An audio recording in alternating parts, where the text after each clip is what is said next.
Hello, fellow travelers, and welcome to the Waystation. This is season 2, and I'm your host, Rebecca Darenellis. Nobody in particular, and also just like you. In every episode of the Waystation, we explore first-person stories, each told on a common theme, but from vastly diverse perspectives. We'll introduce you to everyday real people whose lives are seemingly different than yours. Or are they? Perhaps through these stories, you may find that you and me and he and she and they and them are more alike than we're willing to admit. And now, a quick thank you to those that make this show possible, my friends at Pioneering Collective.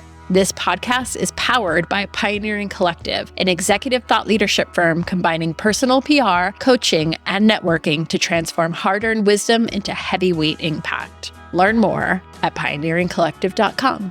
Family. They are your very first relationships, your very first teachers, the source for all you know and believe, and the actions that you take. In a way, they're your first gods. And then you go to therapy and you're like, WTF.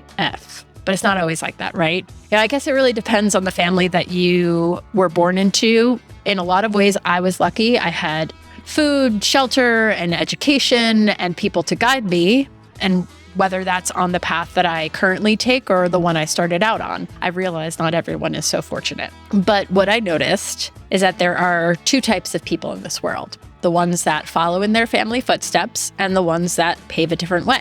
The people that follow their families are the ones that bought houses down the street and eat Sunday dinners together every weekend. We all know the type. We all might be a little jealous of that type.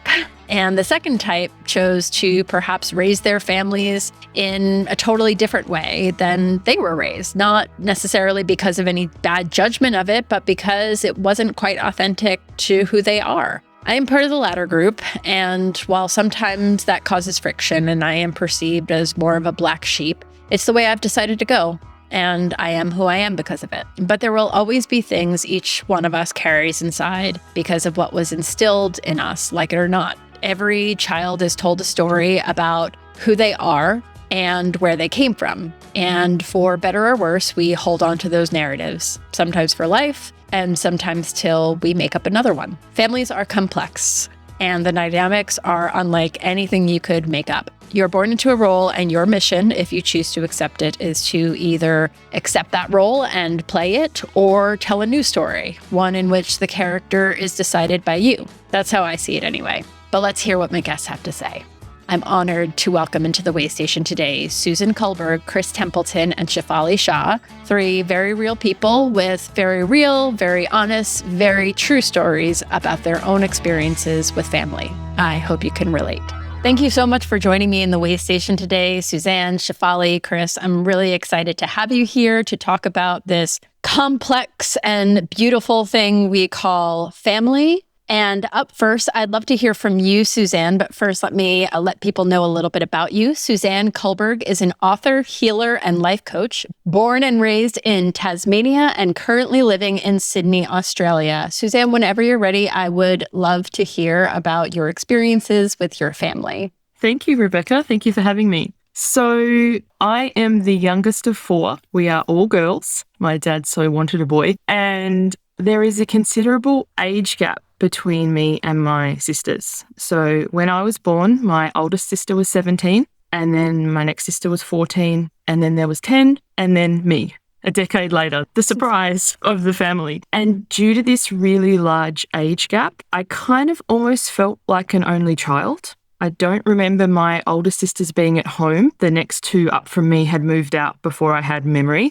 So it was just kind of myself and my next sister. And then my older sisters started having children. So I'm actually closer in age to my nieces and nephews than I am to my siblings. So it kind of created generation out of phase with my family. So my sisters were kind of a generation above, and then my nieces and nephews, they were all cousins and they played together. And then there was me. I'm also extremely shy and introverted, which is why I love podcasts, because I'm in my own home. And I was born to a family of extroverts. So it was always really noisy. There was the TV going or the radio going, always conversation. And nobody really understood my need for quiet time or my need to be alone. So I felt like my role in the family was the peacemaker. I was forever playing the mediator between my parents and my older siblings. Even though I was the youngest, it was strange. All my nieces and nephews and my sisters. And I also grew up among a family who struggled with their weight. So when I was 4, my older sister was getting married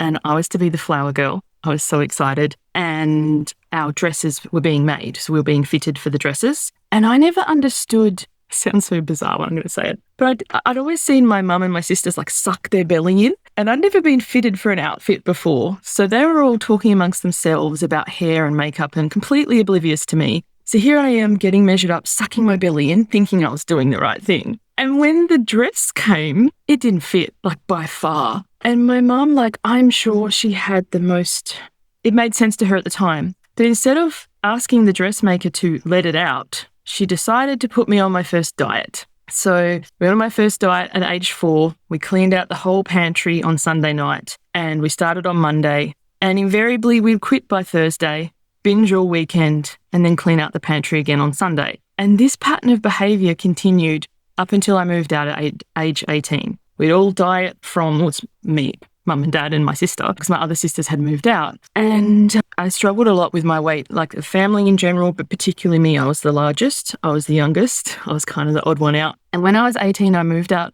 of home with my fiance, who's now my husband, and we got married and I moved to Queensland. So I've moved around a lot. You said at the beginning, I'm now in Sydney. I'm originally from Tasmania, which if people don't know where it is, Tasmania is the tiny island down the bottom of Australia, the one that gets left off all the maps. So if you look at your globe and you see it, you might be surprised to see that's Tasmania. And I moved up to Queensland and I continued this yo-yo dieting pattern, losing and regaining. And I actually have added it up. I've lost and regained in excess of 500 kilograms, which is over 1,000 pounds, depending on how you weigh. And I've had some really big successes. I lost 43 kilos in 2006-07, just before I got married, regained it all with interest. And I lost 60 kilos in 2011-12, regained it all with interest. And my husband, bless his cotton socks, was supportive through this whole adventure. And then in 2013, so we'd been married 6 years, I gave birth to my first daughter, or my first child. We were living in New South Wales at the time, so same state I'm in now, but not Sydney, about 3 hours from here. As I said, I've moved around a lot. And what's interesting about this is my family, like my extended family, or my siblings, they all live within 5 minutes of my parents. So there's this little nook of family in Tasmania that all live really close together. And then there's me and my husband and now children who've jet-setted around like most of the main island of Australia. And in that pregnancy, I gained 40 kilograms. And then 15 months later, I fell pregnant with my son. So he was born in 2015. And I was the biggest I've ever been. And when my children were very young, we went on a family holiday, myself, my husband, and the 2 children. And I was physically unable to participate in most of the things. I was too large. I couldn't go on the rides because it wasn't safe and I wasn't allowed. Everything exhausted me. We ended up meeting up with a friend and I watched her do all the things that I longed to do. Like I watched my friend and my husband and my kids and I was like, they're the family that I want to be. And I long to be. And I didn't want this life for my kids, this binging, dieting, restricting, really unhealthy relationship with food. So it was a real wake-up call that it was time to get real. And kids, they don't do what we tell them to do, as much as we like to think that they do, but they mirror what's modelled for them. So I knew I had to get really honest with myself. And it was time to ditch the peacemaker role and putting everybody else's needs in my family ahead of my own, and time to step into the leader role. And we talk about and we hear about whenever we travel, not that people are traveling much at the moment, but about fitting our own oxygen mask before assisting others. So like coming out of that peacemaker and actually learning to say no in a way that felt good, or at least didn't feel terrible. And I remember when I was very large, 150 odd kilos, so 330 pounds. There wasn't a lot that I could do, but I found a gym that had a pool with a ramp because I couldn't hop into the pool because I couldn't pull myself out.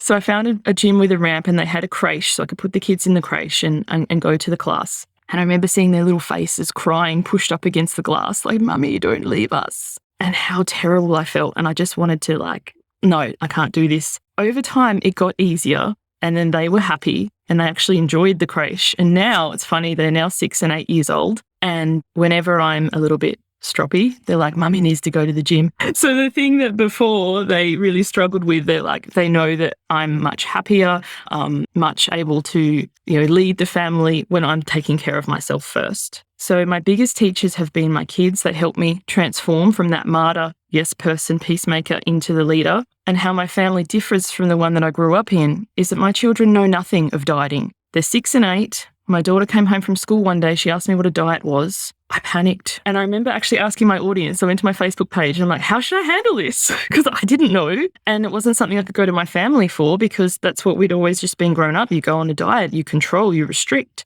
And one of my audience members said, just say a diet is something an animal eats. Like some animals eat meat and some animals eat vegetables. And I was like, oh, that makes sense. So I sat down and we had this conversation and she nodded. And then she came home from school the next day and she said, a friend told me that if you're on a diet, you can never eat chocolate again. She's like, so why would you do that to yourself? And I laugh at that now because there's no shame, there's no labeling, there's no good or bad in my current family. There's sometimes foods, like foods we'd eat celebratory or on occasion, and then there's foods that we eat daily, but we don't have that stigma and we don't have any of that guilt or shame with my family that I'm in now. And it's taken a lot of work to get to that place for me, but for them, they've never known any different. And yeah, that's my family story. Awesome. Thank you, Suzanne. And thank you for going first. Thank you also for bringing up food. It is a very, very big issue, or it's just a complicated thing within families. And when there is an unhealthy relationship put forth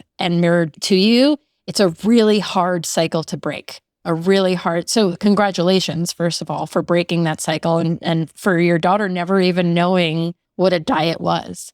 Right? That's incredible. I can really relate. I also come from a larger family and grew up watching Weight Watchers was really big then. And my mom and my sister taking Weight Watchers meals out of the freezer. And then I myself sometimes having them, not because I needed to be on a diet by their perception, but because that's what we had. Right? So I grew up knowing what Weight Watchers meals taste like. And it can be really hard to realize that when you become a parent, which I'm a new parent, I have a 2-year-old. I'll still consider myself new probably until she's 35. Like we're all new parents, right? To realize that they really do what you do, not what you tell them to do. And that is especially around the really simple core things like food, right? So being mindful of that is really important, and having a healthy relationship to food, even if that's not how you were raised, is going to dictate their relationship with food. So I really relate to the yo-yo dieting. My heart kind of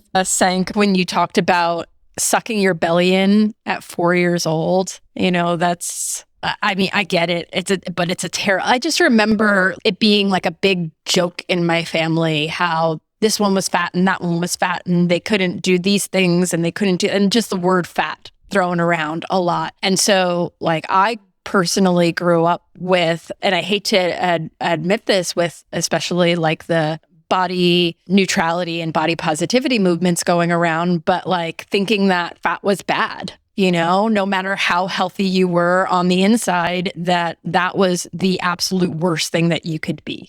So I've had to do a lot of work around that too, and you know, be mindful of what my daughter picks up from me in that respect. And also being an introvert in a really noisy environment, that must have been really difficult for you. That must have been really hard. I would love to hear from Shefali and Chris anything that they related to or stood out to them. Chris, if you want to go first. I think the thing that just fascinates me in looking at the experience that you've had, Suzanne, in terms of your weight, what a fabulous job you've done for your kids. You know, as much as I think kids don't necessarily do what we tell them, they sure get it. You know, one of the things I learned early on with my kids was judge them by their behavior outside of the house. And, you know, people would come up and say, I had a very older daughter who's very tough to raise. And, oh, your daughter is amazing. You're like, thank you. But, you know, when you get to do what you did in terms of your weight and your kids see that, and that it's not this huge issue that we've made it out to be, like Rebecca was talking about, what a gift. Yeah, absolutely. Shefali, what about you? Thanks, Suzanne, for sharing such a personal story, and it's a difficult story, and it takes a lot of courage for you to share that. And, you know, what I thought was very interesting is, you know, when I was thinking about this podcast, I was thinking about, you know, how the apple doesn't fall far from the tree. And yet, you have to be really courageous to take at least a few of those apples and toss them out. Otherwise, you're just going to remain within the tree and you're not going to really propagate. I get the sense that you're still very close to your family and that, you love them and you care for them. And I'm sure there are a lot of things that are similar with you and your family, but you decided that this was this one apple that needed to be tossed away and far enough. And that takes courage to really pick and choose. So thank you for sharing that. Yeah, and to continue on with the metaphor, the other apple was the location, right? Not just staying 5 minutes from where all of your family and your siblings live. And I also grew up with a family like that. They all kind of grew up on top of each other, right? So just giving your kids a different experience in and of itself, not good, not bad, not necessarily like passing judgment on their decision to stay there. It takes a lot of courage to do that, for sure. Thank you, Suzanne. Thank you, everyone. So I'd love to move on to Chris's story now and a little bit about Chris. Chris Templeton is the founder of Oh, the Stories We Tell, which is composed of 3 common sense questions and a resulting model. He has been with his wife and girlfriend for 32 years and has raised 3 children into adulthood. He lives in Napa, California. Chris, whenever you're ready, we'd love to hear your story about your family. Thanks for having me. I totally appreciate it. I grew up in a perfect family. I was convinced of that for the first 15 years of my life. And we talked about it all the time, what a great family we were, how much fun we were. And that was pretty much true. Every summer would get a pretty large sailboat and go up into what's called the Delta in the San Francisco Bay Area. And my dad had his secretary join us, who one night informed me at 15 that my dad was screwing around on the side. And I had, I think, at least another 3 or 4 days on the boat with the family to process that and try and make some kind of sense out of it. And I actually don't know. I don't know that I made sense out of it. I think I came up with a story, which was, I think I'm just going to sit on this one and not deal with it. And so overall, our family was pretty good. My dad, one of the things that you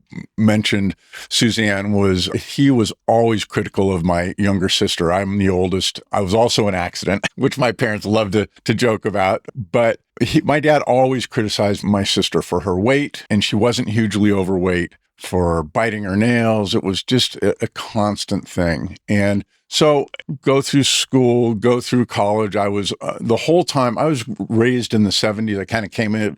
I was born in 1960 and kind of came of age in the 70s when there were no boundaries in my family other than, my mom would say, "Hey, be home in time for dinner."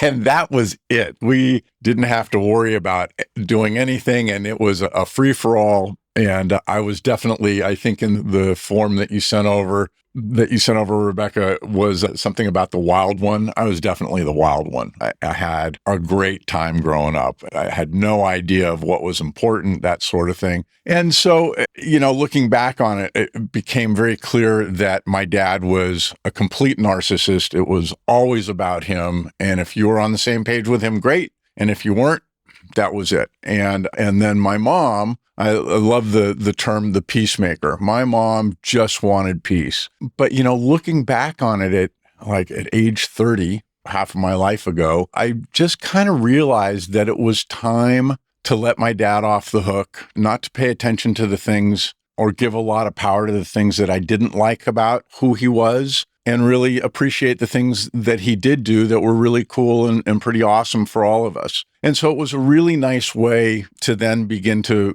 raise my family. My wife was divorced with a 3.5-year-old when I came on the scene. And I don't know quite what it was that gave me this really clear sense about, first of all, I had no issues with with Betsy having a child.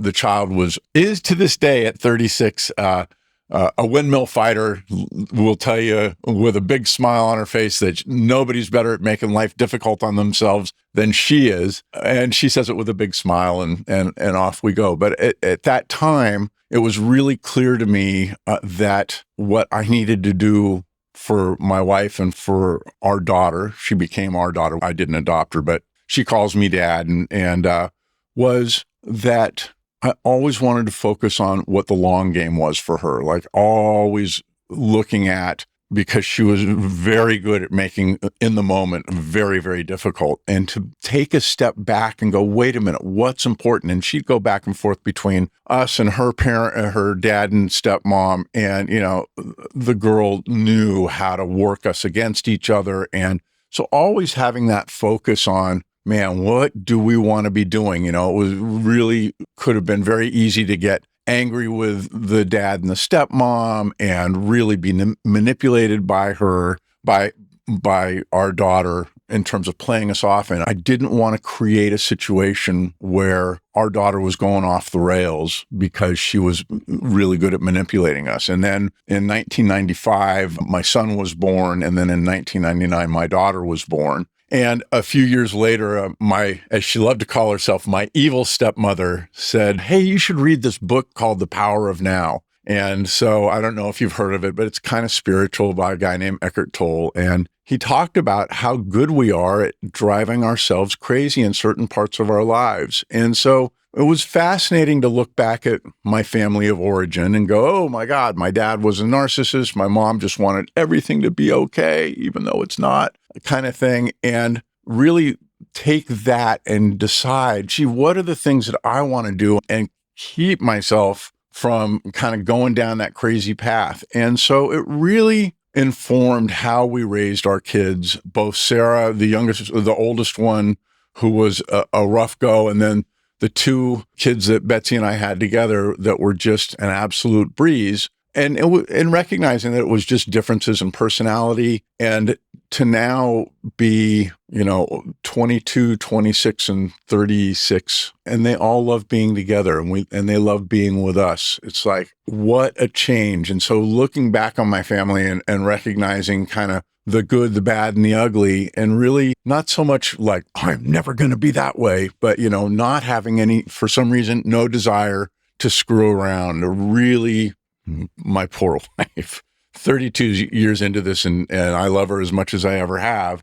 But it's just focusing on what it is that we want in life. And it's really been a fascinating ride. So that's my story. Kudos to you for never screwing around, Chris. Thank you. I'm very pleased with that. Yeah. I've heard people say before, and I realized that you realized it at the age of 15, this wasn't the case, that like they grew up in the perfect family and there was never anything wrong and blah, blah, blah. And I'm like, how is that even possible? I just don't understand it. And there's always that little something that's hiding out there. And I think it's really interesting that your dad, who you say was a narcissist, was hard on your sister, but not on you. And I wonder what the difference is in expectations between like men and women.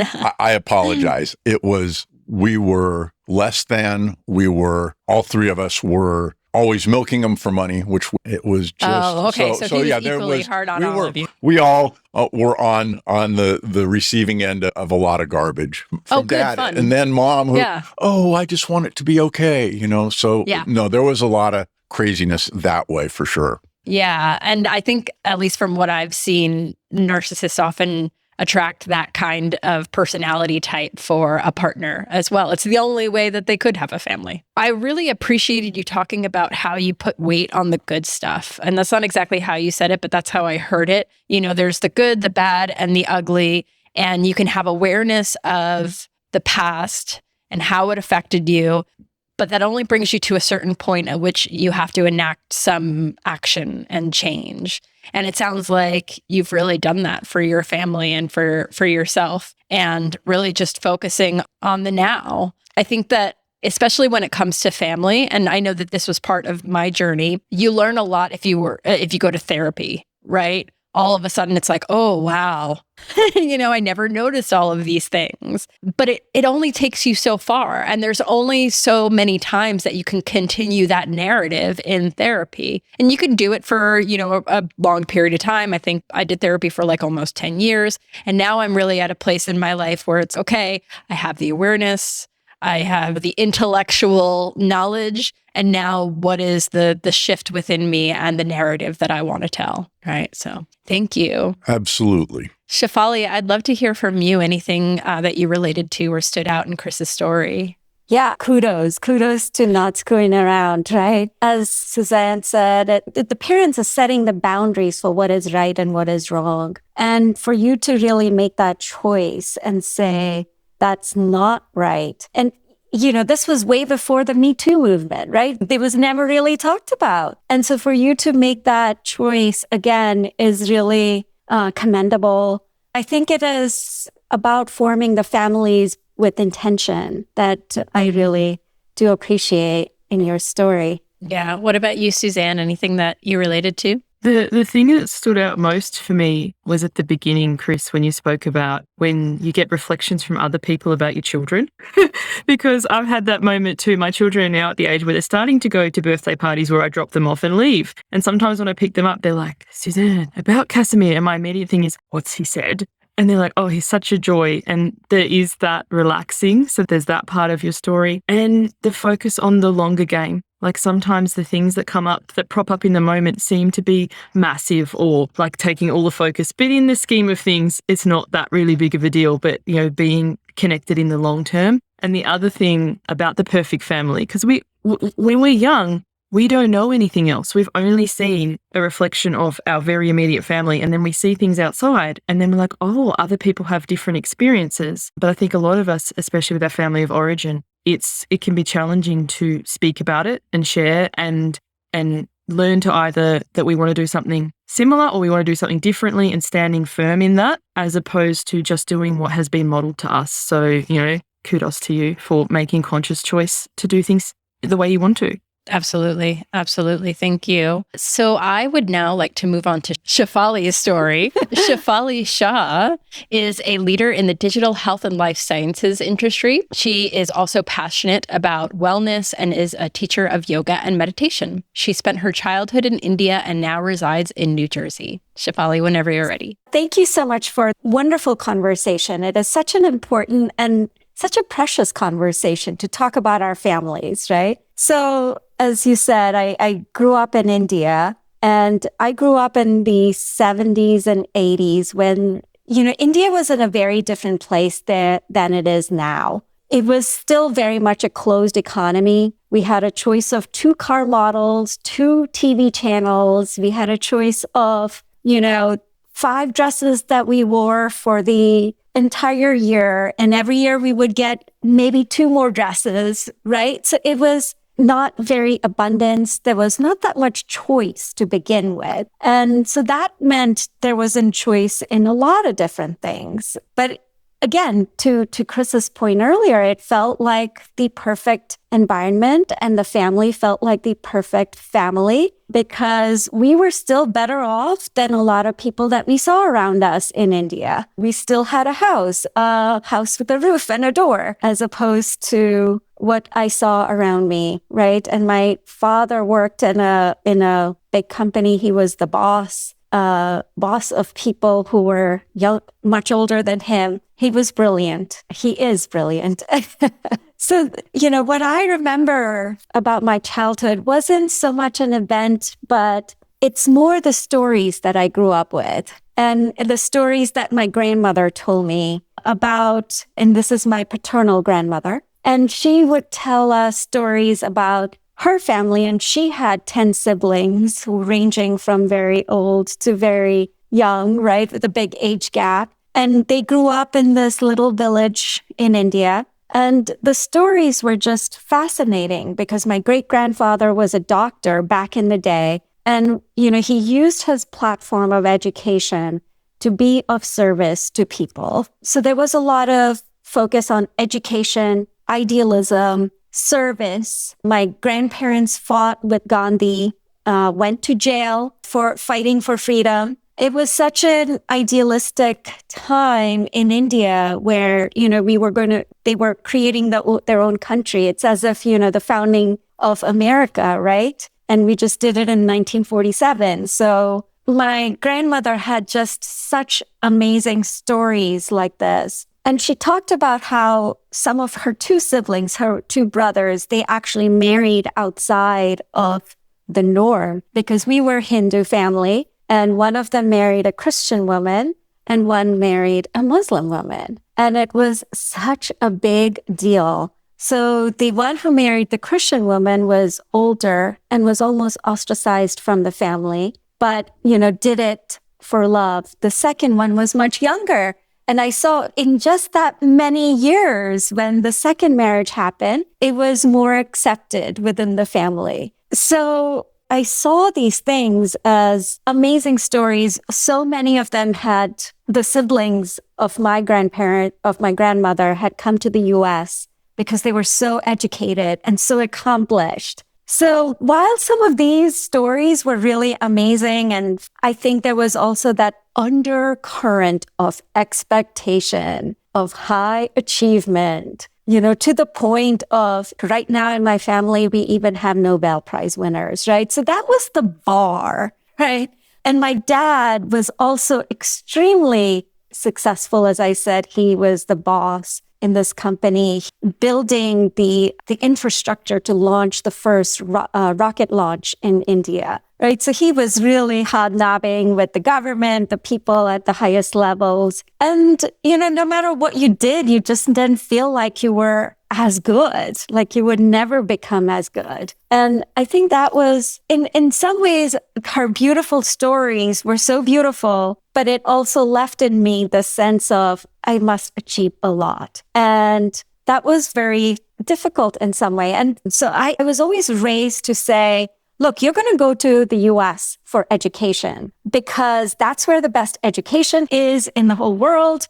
And you deserve the best. You are going to work hard. You're going to get there. And I did. I got there. I got into an Ivy League school. I came to the US as an undergrad, which at that time, before the internet, I couldn't reach my family. It was very difficult, but it didn't seem as accomplished as some of the other members in my family. And that's where I met my husband now. And he's Chinese and also grew up in an immigrant family who had come to the US. So, as much as we saw eye to eye in terms of values on education, on service and everything else, I think that the big difference was that my family had opportunities and his family did not. His parents were not educated and he had to really scrapple his way up, whereas a lot of things kind of were given to me. And that's maybe why I didn't feel that sense of accomplishment. It was very interesting when I wanted to marry my husband and my parents, who were apparently so liberal,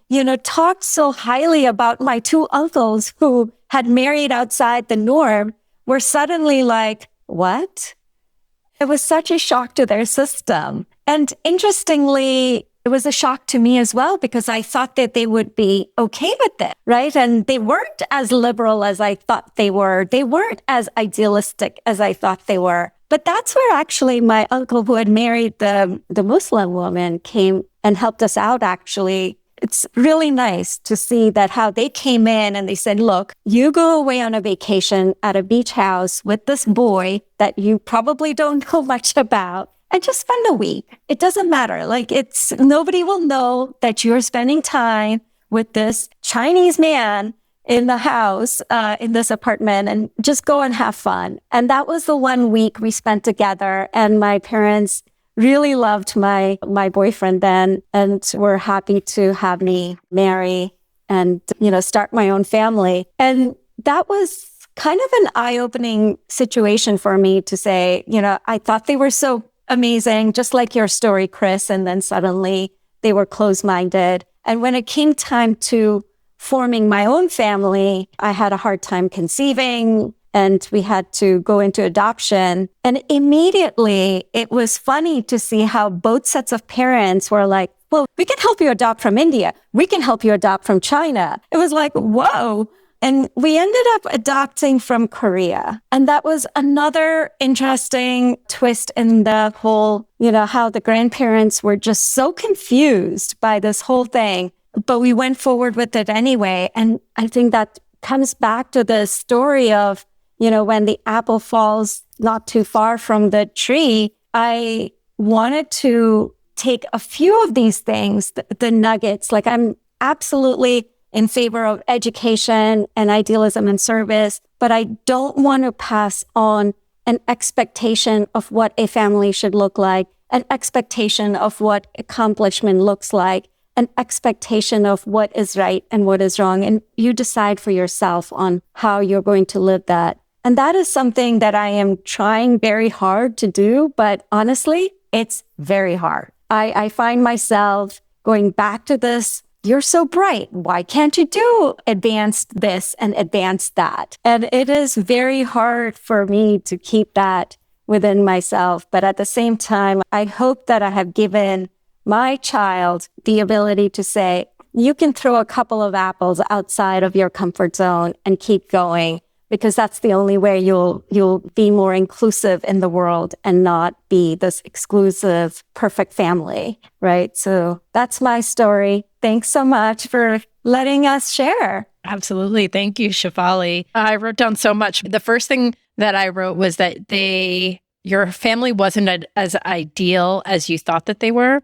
And so I started thinking about this word ideal, right? It's who is, and to hear all of these stories told when you're younger, it almost sounds magical. And yet, I don't know if it's given to us or something that just as children, we perceive as being necessary to rise up to this level of ideal of these stories, but they are completely unfounded in realism, right? Yes. Like, where does this idea of the ideal even come from? And who practices it? Show me this ideal family.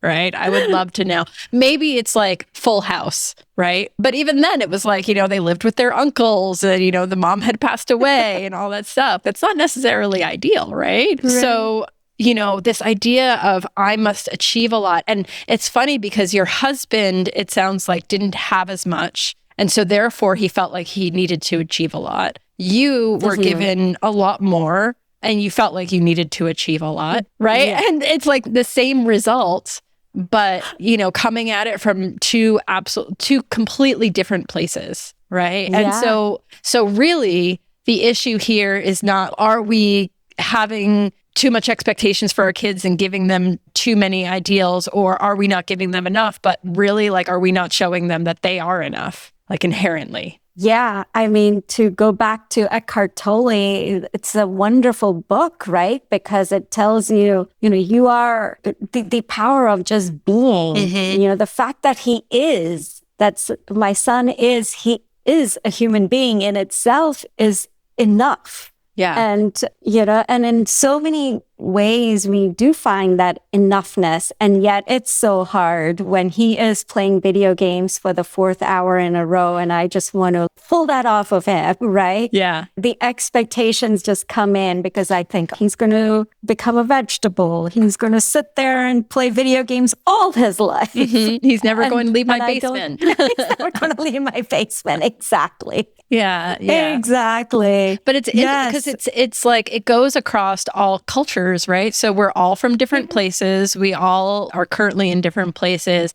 And yet there was still this feeling of, Chris was talking about his father being very hard on them. And therefore it sounds like not enoughness. Suzanne, with your family in terms of like weight, not thin enough. Your accomplishment, Shefali, not enough.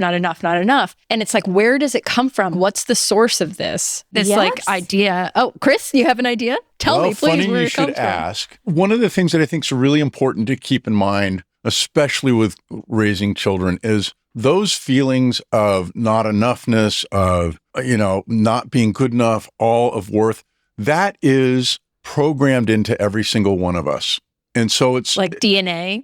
Absolutely. It's the fight, flight, fear, and then freeze. Fight, freeze. That is, we're hardwired for that. And so what has happened is we say, oh, the ego is the enemy. And, if I could just destroy the ego, everything would be okay. And in the work that I do, I call that aspect of us the protector. Like, it's there to keep us safe. It's truly the reason we're on the planet today, lions and tigers and bears. What happens is, because we don't have to worry about lions and tigers and bears anymore, it's always looking to keep us safe. So the thing that I think is really important to keep in mind with your kids is they're going to have those issues no matter what you do. And if what you do is you help them to understand this concept of, hey, there's this part of you that is, you know how you're feeling like you're not doing enough or you could be doing better? That's the protector part of you. And what you need to do is listen to that part of you and make it your partner. And as parents, it's even more important because when we start to recognize that, I feel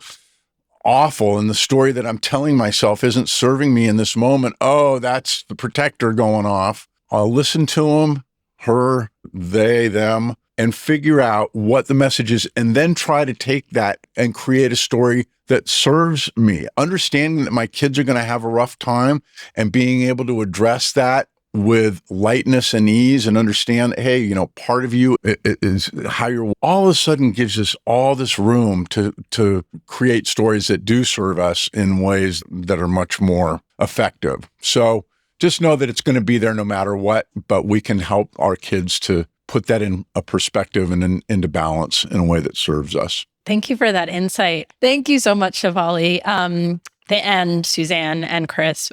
This has been really insightful, and I'm sure that our listeners will feel the same. So now we move into our super fun, at least I think so, rapid fire questions. And I will have each of you go first on a different question so we can have fun. I hope I can keep track of this.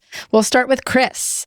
Chris, what's the best meal you have ever had, either because of the food itself, the company you were with, or the experience of it? When my wife and I were married, we were living in San Francisco, but my mom lived in Napa. And so we got married in Napa, and our first night was up valley from Napa in a place called Calistoga. And my uncle and aunt from Copenhagen were in town for the wedding. And so we went down there. He made dinner that night, and I think there were about 15 or 20 of us, and the food was outstanding. The company was outstanding.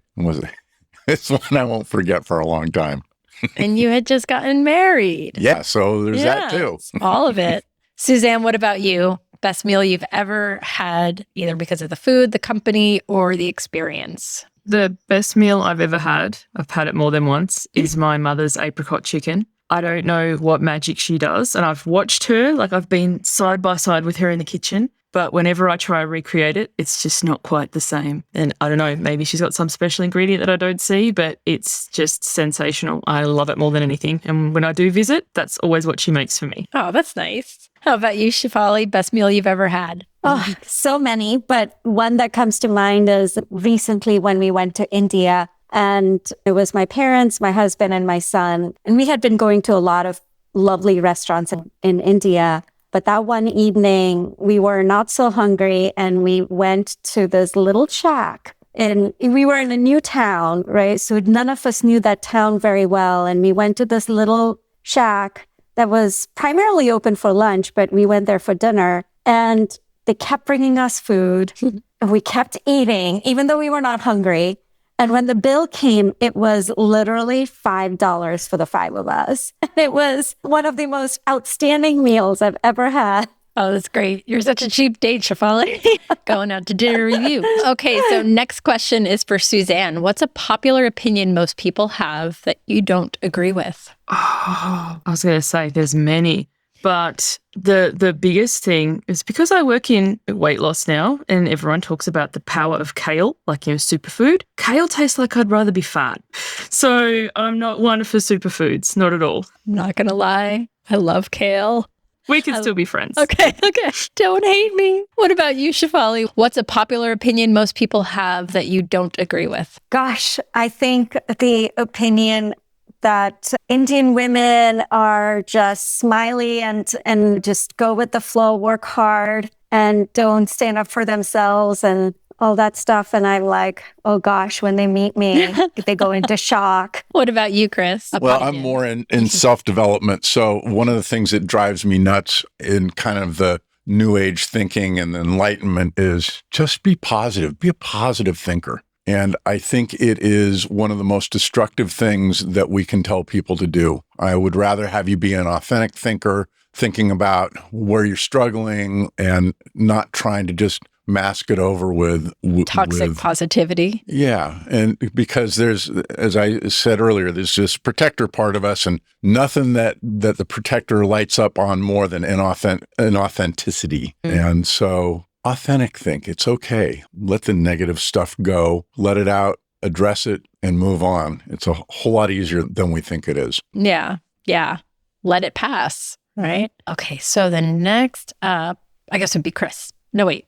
No, it'd be Shefali would be first. Okay. What piece of art, book, movie, music has had a profound impact on you? I think it was this book called, well, there are two books. One is called Altered Traits, and the other is The Whole Brain Living. And they're both on mindfulness and also, well, The Whole Brain is by Dr. Jill Bolt Taylor, and she had suffered a stroke and, went through her journey of coming out from a stroke. I'm sure you know her. And her book is just fascinating. And I think that both of these books have taught me that I have to separate myself from my thoughts, and I can learn to live in the present moment, and I can train my mind to do what it needs to do in a way that it serves me. Mm-hmm. So that was really an important lesson. Yeah.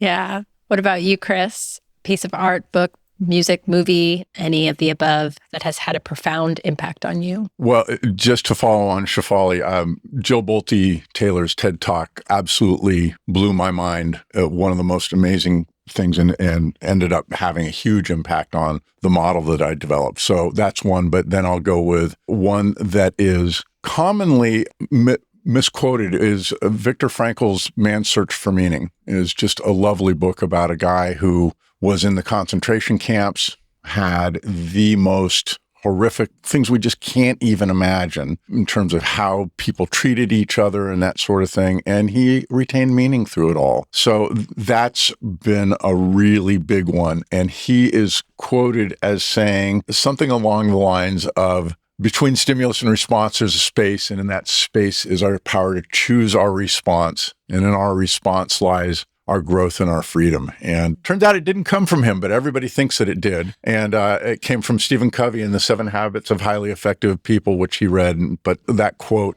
widely attributed to Viktor Frankl, is one that's really made a big impact on my life as well. I have heard that quote before. I don't remember if it was attributed to Viktor Frankl, but now I'll know. What about you, Suzanne? Piece of art, book, music, movie that has had a profound impact on you? I'll follow the trend and go with a book. So it's called Psycho-Cybernetics by Maxwell Maltz. And he was a plastic surgeon. And he speaks a lot about how people come to see him and thinking that the surgery, whether it be something about their appearance or a tummy tuck or something, and for me, having a weight loss journey, and then he can do the surgery and have the people before and after, but they still feel like them. And it ties back to when we were talking about the not enoughness. And we think once we've lost the weight or once we've made the money or once we have our nose fixed or whatever it is, then I will be enough. And the way he describes it in the book is it's almost like achieving your goal when you don't feel rooted in enoughness is like a fool's gold. And so many of us, we push back the goalposts. I need to lose more weight. I need to get more toned. I need to have a bigger buffer of savings. And it's if you don't feel enough in the moment,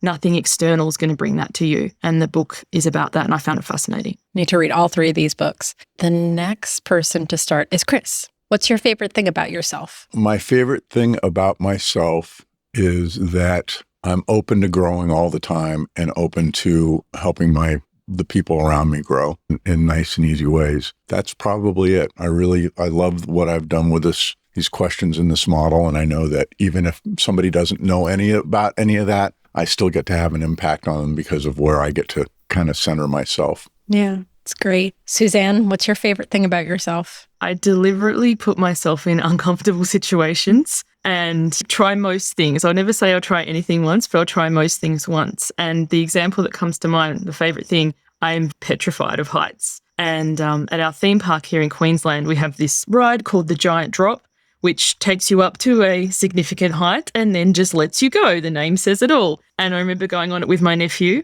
and I was petrified. And when we get to the bottom and they lift the release, I'm sitting in the seat and my arms are shaking and I cannot move. And I'm like, I can't get up and I can't move. And I'm absolutely like just a puddle. And then the ride operator says to me, if you don't move, honey, you're going up again.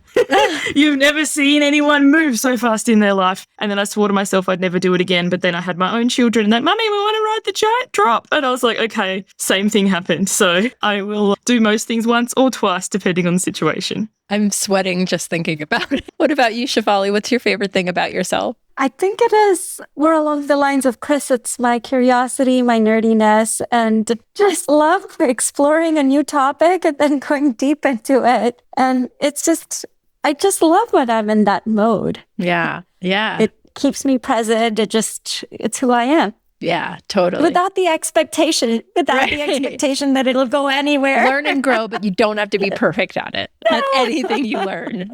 Yeah. Yes. And then this last question starts with Suzanne. What's the best piece of advice you've ever been given? Oh, that's a tough one. It's something I actually heard from Marie Forleo, and it's everything is figure outable. And it's so true, because so often we can feel like as a big picture thinker, what could be the major repercussions of this, or like all the unexpected things happen. And it's just something I say to myself often in times of stress, like everything is figure outable. And yeah, it's so true. Yeah. What about you, Shefali? What's the best piece of advice you've ever been given? I think very similar. I had a manager and a close friend. Her name was Amber Gilbert. I was the planner and needed to get everything done. She would hold off everything until the last minute, the biggest procrastinator in the world. And she would just tell me, flow. So I think every time I'm stressed, I see her face and I go, flow.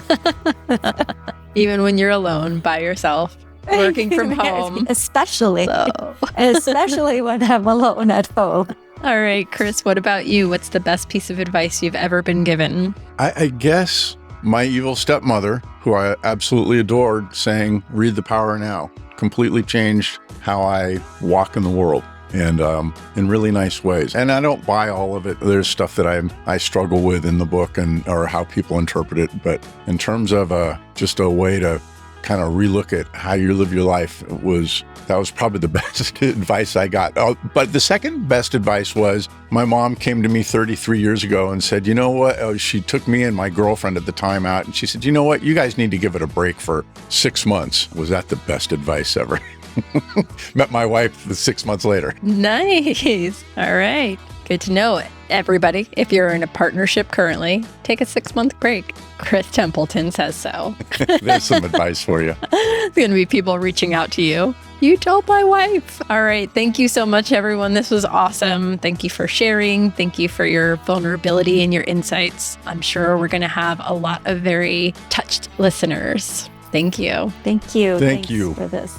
I'm still processing all that we discussed on family, so I'm a little bit at a loss of what to say. I think the things that really stood out for me is that idea of the apple tree that Shefali spoke about when she was talking about Susan's story and how the apples fall from the tree, some of them not very far, and some of them you have to pick up and pitch all the way across the field or the apple tree grove. I don't know. The apple farm, doesn't matter. So this idea of being able to choose, right? I think when you're a kid, you really believe that this is your world, right? And nothing can be changed about it. And this is the lot that you were given, and that's it. But you get older, you meet other people's families, and you learn, oh, there's other ways to live, and I can really decide. And as you can see by our 3 guests, they didn't stay in the world, for lack of a better word, that they were given. They took what they liked and they left the rest. And some of those are some really important things, like food and dieting and things that you're like, I really don't want to mess this up with my kids, because it's such a basic need that if people have a complicated relationship with it, then that's something they're really going to struggle with for their entire lives. Fidelity we talked about, and we talked about not enoughness and expectation. And, it's really tricky when you think about it, because some of these things are like, well, you want to have standards for your children and you want to show them that the possibilities of who they can be, but you also don't want them to believe that they themselves inherently, intrinsically, whatever, are not enough. So, like I said, families are complex, but I hope that this episode gave you some food for thought and that you were able to relate and feel just a little bit less alone after listening to us today. As always, you can follow the Waystation socials on Facebook and on LinkedIn as the Waystation Podcast and on Instagram at the Waystation Pod. Thank you so much for joining me in the Waystation again today, fellow travelers. I'll see you soon.